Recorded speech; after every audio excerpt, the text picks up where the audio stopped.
Awareness Month. But what is it and how does it affect you? Today we're joined by Eric LIPKIN, owner of Pillar to Post in Enfield and Longmeadow, for ways to keep our homes and families safe this winter. Eric, so nice to have you back on Mass Appeal. Thank you very much.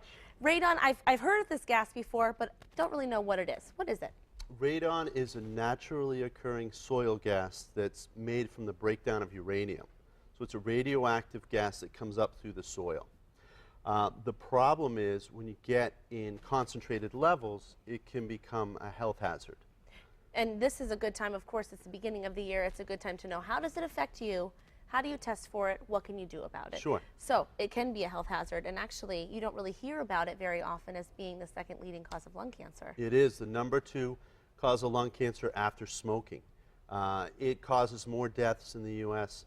than house fires, drunk driving, and drownings. So it's really a real problem. It's not a made-up thing. Right, but really you hear about drunk driving accidents a lot more than you would hear about radon causing lung cancer. So this is something that definitely has to be addressed. Sure. And the good news is it's basically preventable. Now, what is that considered a high level in your home? How would you know? Sure. Yeah, the EPA has set a guideline of 4.0 as the cutoff point of where they would recommend mitigation to help lower the level of radon. Okay. It's important to know that it's everywhere we are. It's outdoors, the average is 0.4, and indoors, the average is 1.3. So what you would need to do would be to test to find out where you're at. And it's a very simple test and very inexpensive as well that people can get. Yes. There's basically two strategies for testing. One is if you're a home owner and you just want to know. The other is if you're in the middle of a real estate transaction. That's where most testing is being done nowadays. But they really want all homeowners to test. So if you're a homeowner, you can go online, epa.gov/radon, and get a very affordable kit sent to your home. They'll show you how to set it up, seal it up right away, send it to the lab, and get your results. And that's very simple. Then there's some other testing equipment that you have here that's a little more advanced, you'd say. Yeah, it's more expensive. This isn't something a homeowner would be expected to have. And this is something a home inspector like myself would bring in, a trained specialist would bring in. These are electrets where we can measure the discharge of the radon on the electronic disc here, and this is a continuous monitor.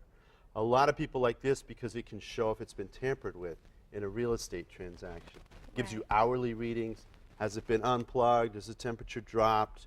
It's just a little more sophisticated. Yes, so that no one can cheat and try to tamper with it. Now, if one home in a neighborhood has high levels of radon, does that mean that every home in that neighborhood will also have high levels? That's a great question because that question works both ways. The home next to me didn't have a radon problem, so I should be fine, right? I get all kinds of questions like that. It varies from home to home. It really does, neighborhood to neighborhood. Every state has areas with high levels. So you can't just go by what your neighbors are doing. You really need to test. People say, I have a new home, I have an old home, I have a drafty home, I have a well-sealed home. Do I still need to test? Yes. And you might as well, because it can be very, very hazardous to your health. It's so affordable to test. It's just good information to have. Right, absolutely. And if you're a smoker, then you really, really want to test. Yeah, it works. They've found a synergistic effect where it can really multiply the hazards of radon gas if you're a smoker. So if you're a smoker, it's a no-brainer. You really should have it done. And it's a simple thing to do. You can log on to the website. And of course, this is the month to do it, right? It's That's right. January is National Radon Awareness Month, so you shouldn't wait. Check your home. Thanks so much for being here, Eric. Thank you. So nice to talk to you. Appreciate it. And you can learn more about ways to protect your home and your health by logging on to epa.gov/radon.